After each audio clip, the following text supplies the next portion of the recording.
Welcome to my channel vlogs and Vanitha kitchen. అందరూ ఎలా ఉన్నారో మీరందరూ బాగున్నారు అనుకుంటున్నాను.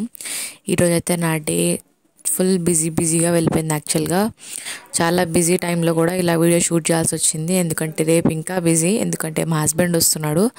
అందుకని చాలా బిజీ అండ్ నేను మా హస్బెండ్ కోసం కొన్ని స్పెషల్స్ కూడా చేయాలనుకుంటున్నాను. Snack items. కాబట్టి నేను ఇప్పుడు ప్రిపరేషన్స్ చేసి పెట్టుకుంటున్నాను. ఎందుకంటే బాబుతో నాకు ఆ టైంలో లాంగ్ టైం వరకు నేను కుకింగ్ చేయాలంటే కుదరదు. కాబట్టి నేను ప్రిపరేషన్స్ చేసి పెట్టుకుంటున్నాను. అవేంటో కూడా ఇప్పుడు మీకు షేర్ చేస్తాను. ఇప్పుడైతే మార్నింగ్ మనం టిఫిన్తో స్టార్ట్ చేద్దాము. యాక్చువల్గా అయితే నేను పిండి మా అత్త నానబెట్టారు ఈసారి దోశలకి. అయితే ఏమైంది, రైస్ ఎక్కువ అయిపోయింది అనమాట.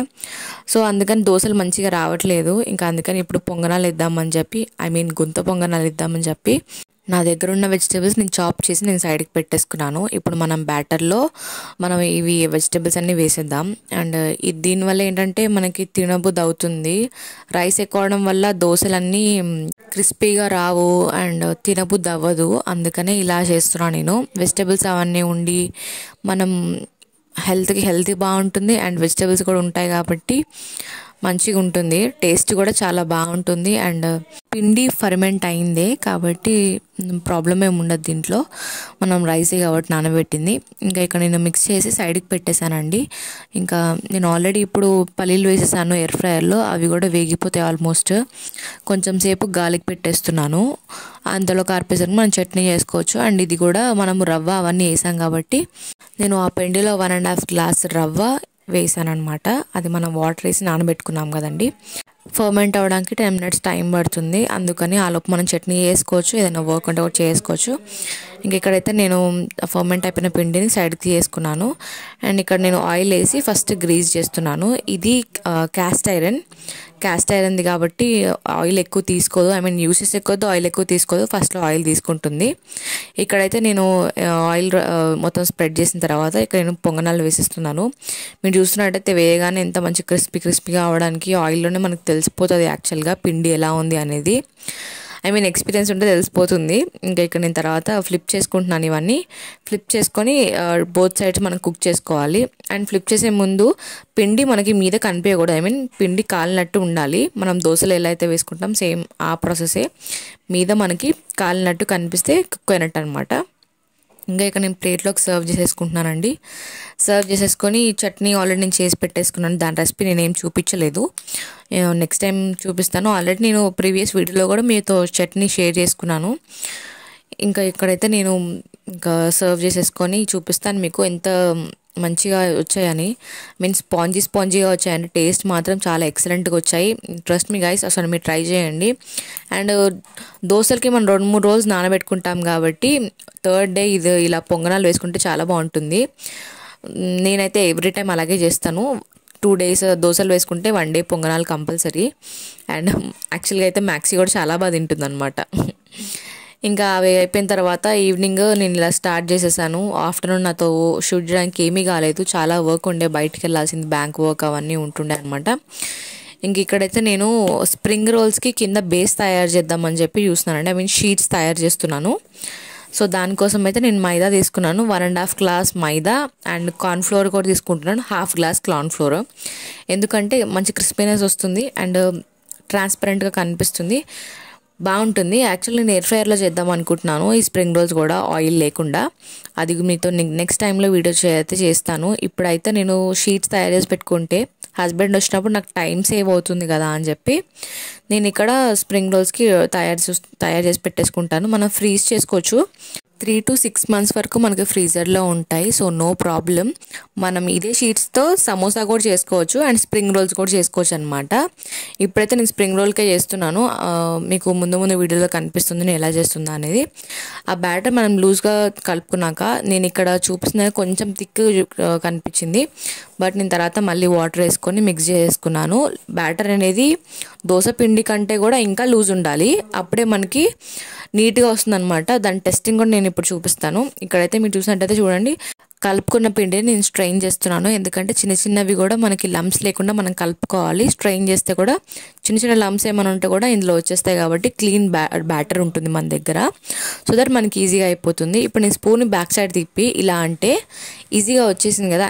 చాలా సింపుల్గా సింపుల్గా ఉంది, చాలా థిన్ లేయర్ ఉంది అనమాట పిండి స్పూన్ మీదకి. స్పూన్ మీద ఎంత థిన్ లేయర్ అయితే ఉందో మనకి మన దోశలు మన షీట్స్ కూడా అంతే థిన్గా ఉంటాయి అన్నమాట. ఇక్కడైతే నేను నాన్ స్టిక్ది ప్యాన్ తీసుకున్నాను అండ్ మిడిల్లో ఒక్కటే కాలుతుంది కాబట్టి సైడ్స్ నేను ఫస్ట్ స్ప్రెడ్ చేసుకున్నాను హీట్ని. తర్వాత ఇక్కడ నేను బ్యాటర్ వేసుకొని చుట్టూరు స్ప్రెడ్ అయ్యేటట్టు నేను డైరెక్ట్ ప్యాన్నే తీసేస్తున్నాను, ఎందుకంటే మిగతాది మనం మళ్ళీ మన బౌల్లోకి వేసేసుకోవాలన్నమాట. ఇక్కడైతే నేను స్ప్రెడ్ చేస్తున్నాను, మీరు చూసినట్టయితే అక్కడ స్ప్రెడ్ చేసేసి నేను ఇక్కడ సైడ్ ఫస్ట్ యాక్చువల్గా పిండి మళ్ళీ థిక్ అయిందండి, నేను మళ్ళీ కొంచెం వాటర్ వేసుకున్నాను. మీరు మీకు తగ్గట్టు ఎట్లా ఉంది అనేది చూసుకొని వాటర్ వేసుకోండి. నేను మళ్ళీ ఇక్కడ పిండి మీరు చూసినట్టయితే అందులో వేసేసాను నేను బౌల్లో. ఇంకా ఇలా బౌల్లో వేసుకొని హీట్ మీడియం ఫ్లేమ్లోకి టర్న్ చేసుకొని మొత్తం అంతా స్ప్రెడ్ అయ్యేటట్టు అండ్ మనకి తెలుస్తుంది కుక్ అయిన విషయం కూడా. మనదైతే అది షీట్ ఉందో అది మీదికి లేస్తుంది, వైట్గా కుక్ అయినట్టు తెలుస్తుంది అనమాట మనకి. అండ్ ఫస్ట్ 2-3 అయితే కొంచెం ఫెయిల్ అయితే అవ్వచ్చండి, నాకు కూడా యాక్చువల్గా ఈ ఫస్ట్ ఫెయిల్ అయింది. బట్ తర్వాత మనకేం కాదు, ఫెయిల్ అవ్వడం అంటే థిక్గా బాగా లావుగా వచ్చింది మన షీట్ ఏదైతే ఉందో. బట్ నో ప్రాబ్లం, మనం మళ్ళీ ట్రై చేయొచ్చు. అండ్ ఇది పిండి మన క్వాంటిటీ పిండితో అట్లీస్ట్ 15 వరకు వస్తాయి. అండ్ నాది ప్యాన్ వచ్చేసి మీడియం సైజ్ ప్యాన్ ఉంటుందండి, ఈజీగానే వచ్చేస్తుంది అనమాట మనకి 15 వరకు ఈజీగా వస్తాయి. ఇంకా ఇప్పుడు చూసినట్టయితే సైడ్ కుక్ అయిన తర్వాత సైడ్ ఇట్లా వచ్చేస్తుంది, మీదికి ఆల్రెడీ లేస్తుంది అనమాట. ఇంకా మెల్లగా మనం హ్యాండ్స్తో పట్టుకొని లాగేయచ్చు. ఫస్ట్ టైం నాకు హ్యాండ్స్తో పట్టుకోవడం కూడా రాలేదు, చాలా హీట్ ఉండే అనమాట. నేనేం చేశానంటే సైడ్కి ప్యాన్ పెట్టేసి ఇలా ఊదుకుంటూ తీసేసుకుంటే ఈజీగా వస్తుంది, పట్టుకోగలుగుతాము. నాకైతే 2-3 టైమ్స్ మిస్ అయిపోయింది ఫస్ట్ దోశలు అయితే. ఇంకా నేనైతే తీసేసానండి. తీసేసి నేను ఇక్కడ ఒక ప్లేట్ పెట్టుకున్నాను, ప్లేట్ పెట్టుకొని నేను రివర్స్ తిప్పేసాను దాన్ని. రివర్స్ తిప్పేసి ఇక్కడ జల్లెడతో పిండి ఫస్ట్ మనం పొడి పిండి మొత్తం చల్లుకోవాలి. అండ్ నేను చల్లుకున్న తర్వాత మన దోశ అయితే ఏదో ఉందో మన షీట్ దాని మీద పెట్టేసుకుంటే సరిపోతుంది. ఈచ్ అండ్ ఎవ్రీ మన షీట్ని కూడా మనం కంపల్సరీ పొడి పిండి చల్లి పెట్టుకోవాలండి ఆ షీట్ మీద, ఎందుకంటే నెక్స్ట్ టైం మనం అది తీసేటప్పుడు ఈజీగా వస్తాయి ఈ షీట్స్ ఏదైతే ఉందో. ఎందుకంటే మళ్ళీ ఇది మైదా కాబట్టి అతుక్కుపోతుంది, అలా వేసుకుంటే మనకి ఈజీగా వచ్చేస్తాయి. అలా అన్ని షీట్స్ మనం చేసుకొని ఈచ్ అండ్ ఎవ్రీ షీట్ మీద మనము స్ప్రింకిల్ చేసుకుంటూ మనం చేసుకోవాలి. ఇక్కడ నేను చూపిస్తున్నానండి మీకు షీట్ ఎంత పల్చగా వచ్చిందో. ఫస్ట్ కొంచెం లా వచ్చింది, బట్ సెకండ్ టైం చూసారా నా వెనక హ్యాండ్ కూడా కనిపిస్తుంది మీకు, అంత సింపుల్ అయిపోతుంది.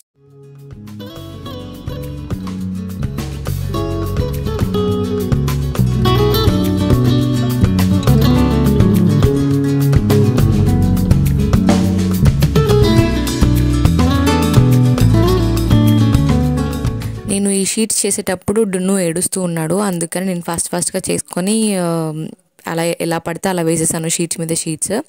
అందుకని ఇప్పుడు నీట్గా నేను ఈచ్ అండ్ ఎవ్రీథింగ్ మంచిగా నీట్గా స్ప్రెడ్ చేసుకుంటూ మళ్ళీ కొంచెం లైట్గా పొడి పిండి చల్లుకుంటూ చేసుకున్నాను.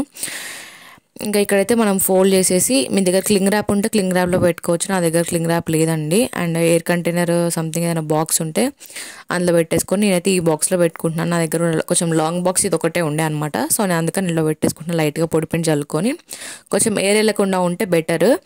ఇంకా నేను ఇది ఫ్రిడ్జ్లో పెట్టేస్తే మనకి 6 months వరకు కూడా 3 to 6 months వరకు ఏం పాడవకుండా ఉంటుంది, ప్రాబ్లం అయితే ఏమీ ఉండదు వీటితో. మనకి ఎప్పుడు కావాలంటే అప్పుడు ఫ్రెష్గా తీసుకొని చేసుకోవచ్చు. అండ్ ఇక్కడ నేను ప్లాంట్స్ యాక్చువల్గా ఇవి 2 వాటర్ చేంజ్ చేయలేదు, ఆల్మోస్ట్ 10-15 days అవుతుంది. వాటర్ ఆల్మోస్ట్ కింది వరకు వచ్చేసాయి అండ్ వీటికి రూటింగ్ కూడా స్టార్ట్ అయిపోయింది, చాలా బాగా వచ్చాయి అసలు. యాక్చువల్గా నాకైతే ప్రాపగేషన్లో వాటర్ ప్రాపగేషన్ నాకు చాలా ఇష్టం, ఎందుకంటే చాలా ఈజీగా అండ్ మనం క్లియర్గా చూడొచ్చు సిచ్యువేషన్ ఏంటి, ఏమవుతుంది, మనం నెక్స్ట్ ఏం చేయాలనేది మనకు క్లియర్గా తెలుస్తుంది. నేను గ్లాసెస్ జార్స్ అన్ని కడిగేసి వాటర్ ఫిల్ చేసేసాను అండ్ ప్లాంట్స్ కూడా నేను క్లీన్ చేసేసుకున్నాను. వాటర్తో మొత్తం వాష్ చేశాను. మనం ఒక బాత్ ఇవ్వాలండి ప్లాంట్స్కి, అప్పుడే మంచిది. సాయిల్లో అయినా సరే కానీ ఇలా వాటర్లో ఉన్నవైనా కానీ మనం మొత్తం బాతింగ్ ఇస్తే వాటికి బ్రీతింగ్ మంచిగా ఉంటుందన్నమాట. ఇంక ఇక్కడైతే ఇది నేనే తయారు చేశాను, యాక్చువల్గా యూట్యూబ్లో చూసి తయారు చేశాను, బట్ మీతో కూడా షేర్ చేసుకుంటున్నాను నేను. ఇంకా ఇందులో నేను ఇది పెట్టేసి హ్యాంగ్ చేసేస్తాను. యాక్చువల్గా అయితే ఇది చాలా బాగుంటుందండి డిజైన్గా, మనము డోర్స్కి అటు ఇటుగా తలిగించుకోవచ్చు. నేనైతే నా బెడ్రూమ్ డోర్కి ఇక్కడ సైడ్స్ పెట్టేశాను అనమాట. లుక్ మాత్రం చాలా బాగా వచ్చింది. అసలు వచ్చిన ప్రతి ఒక్కరు ఎదురుగా మాకు డోరే కనిపిస్తుంది ఫిష్ ట్యాంక్ పక్కన చరకట్టి చాలా బాగా చూస్తారు. అండ్ కంపల్సరీ ఎవరో ఒకరు ఏదో ఒక కమెంట్ అయితే ఇచ్చి పోతారు మా ఇంటికి వచ్చిన ప్రతి ఒక్కరు కొత్త వాళ్ళు మాత్రం. ఇంకా ఈరోజు వ్లాగ్ అయితే ఇదే అండి. ఐ హోప్ మీ అందరికి నచ్చుతుంది అనుకుంటున్నాను. ఇలాంటి మరిన్ని వీడియోస్ కోసం subscribe the channel and thank you for watching.